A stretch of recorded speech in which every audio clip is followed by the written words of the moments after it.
روایات میں آتا ہے کہ حضور نبی کریم سرور دو عالم صلی اللہ علیہ وسلم نے ایک عجیب نسخہ بتایا. پہلے تو پیشن گوئی فرمائی کہ ایک زمانہ ایسا آنے والا ہے، تو اس میں فرمایا کہ اذا رأیتم دنیا مؤثرتن، چار چیزیں بیان فرمائی، چار چیزیں ہونے والی ہیں. نمبر ایک، شحن مطاعن وہوى متبعن ودنیا مؤثرتن واعجاب کل ذی رأی برأیہ. چار باتیں فرمائی ہونے والی ہیں.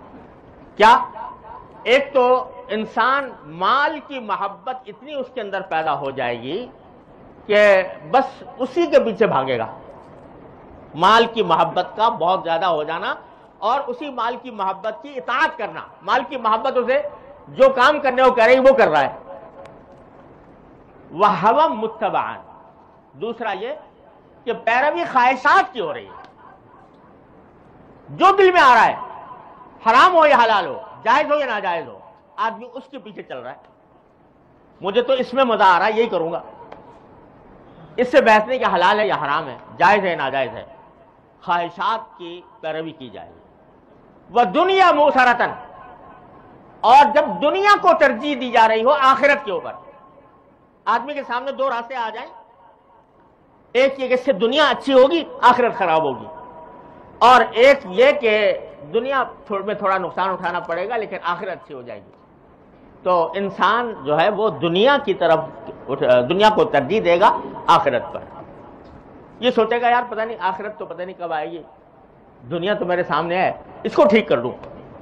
تو دنیا مؤثرتاً، دنیا کو ترجیح دی جا رہی ہو.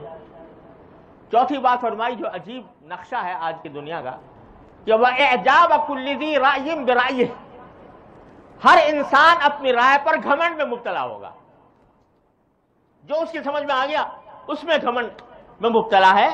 دوسرے کی بات سننے کو تیار نہیں، سمجھتا ہے میں عقل کل ہوں، جو میں سمجھتا ہوں وہ کوئی دوسرا نہیں سمجھتا. یہ چار باتیں حضور نے فرمایا کہ ہونے والی ہیں. جب ہو تو تم کیا کرو؟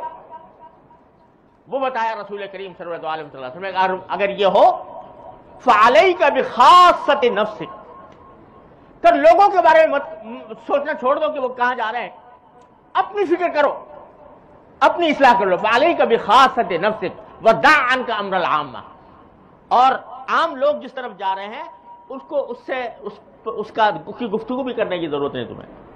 ان کو چھوڑو، اپنی اصلاح کرو، اپنی فکر کرو، اپنے حالات کو بہتر بنانے کی کوشش کرو. دع عنک امر العامہ. یہ رسول کریم صلی اللہ علیہ وسلم نے اسی آیت کی تفسیر میں بیان فرمایا کہ اپنی فکر کرو. تو اگر یہ اپنی فکر کرو گے، یہ عجیب نسخہ ہے. زوال کے حالات میں، انحطاط کے حالات میں انقلاب لانے کا یہ بڑا ہی آسان اور بڑا ہی مؤثر طریقہ ہے.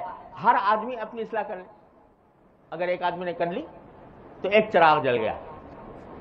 اور اللہ تعالیٰ کی سنت ہے کہ چراغ سے چراغ جلتا ہے، اور اس طرح پھر رفتہ رفتہ روشنی ہو جاتی ہے ماحول میں. ظلم، اگر ہم صرف یہ باتیں کرتے رہیں، دو لوگ یہ کر رہے ہیں، لوگ وہ کر رہے ہیں، لوگوں میں یہ خرابی، لوگوں میں یہ خرابی، تو اس سے سوائے مایوسی پیدا ہونے کے اور کیا حاصل ہے؟